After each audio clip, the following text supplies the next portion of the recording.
Hey everybody, Anne-Marie Braga here.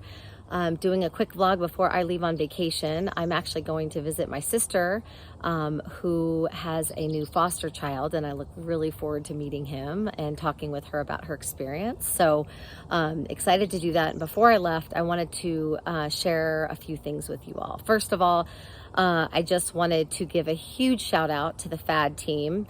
We are back over 95% for our SNAP timeliness. That was a huge feat. I know people worked many hours to make that happen.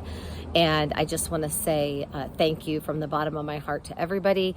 It took a lot. So, and it continues to astound me that in the face of this budget situation we're facing and all of the challenges, furloughs and everything else, that DHS is just always shows up and just works so hard. So I just want to say a big thank you, that no matter what challenges we face, you guys are always there. So just huge shout out.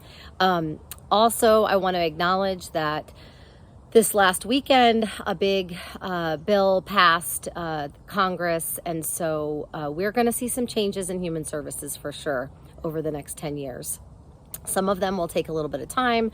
Some of them will be sooner. What I want to assure you is that we are on it, and that we are, I've already met with multiple people this week on the bill and what the impacts will be to us.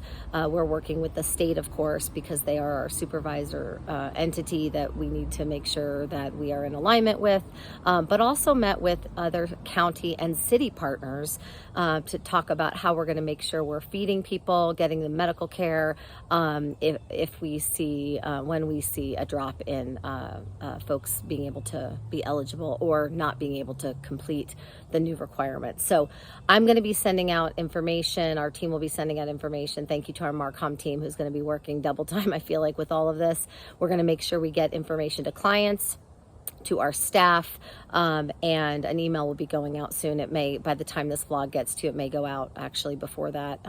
But we just want to make sure we keep you up to date. We'll definitely be doing an open forum to answer questions.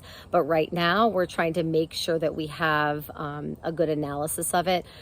We have been keeping up with it throughout the process, but it's a big bill, 970 pages, I think. So we want to make sure that we have the most up-to-date situation. A few times folks have given me information, I've looked, and it's outdated, and the final bill included different things. So we want to make sure we have it all right before we start sharing. But you can expect very soon to see information in our lobbies and such to make sure that you have the most up-to-date information, and so do our clients. I also want to just say that this past weekend, I thought a lot about my vlog this week and what I was going to say, because to be honest, I don't feel positive every day. I know I come off that way a lot of times because it's one of my top strengths is positivity, but I have to say that it's been hard and I've struggled, and I think I've shared that and been honest with you all. But what I do want to share is that I had some pure joy this weekend, just spending time with my family and going to a concert with my husband and dancing.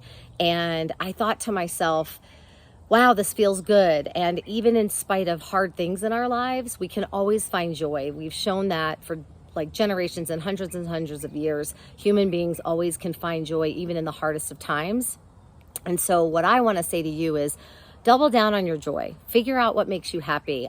One reason why I'm doing this vlog out here is being in my backyard brings me joy. Just looking at this right now and seeing the green leaves behind my head makes me happier than seeing my office behind my head in these videos. So do things that bring you joy and try to mix it up, and find a new hobby. They did a study in, I think it was Denmark. I'm pretty sure that's right. But and they found that people in Denmark are happier because they have hobbies and they focus on their hobbies and they don't just focus on work. So just double down on joy, find what makes you happy and do more of it. And just know that we will get through all of this together. It's going to be challenging, but I promise to give you the information we have. And I know there's some folks who've been asking recently as well about the reassignments and what's happening. We're making decisions today about the different percentages in the career service rule. We will let you know that as soon as we make that decision. And we'll make sure you all know for the 100 plus people who will have to go through that or positions. So there's going to be less than 100 people going through the reassignment process. But for those folks who are, I know you have lots of questions, and I want to make sure that we get you answers. So we will be having questions and connections. I will be unable to be there because I'll be with my sister, but we'll be answering questions at that. We've got Tammy on deck for that, and also Clint, of course, and the rest of the EMT. So just want to make sure you know we're aware and we're getting you information as fast as we can. So take care of yourselves, take care of each other, and I'll see you soon. Bye-bye.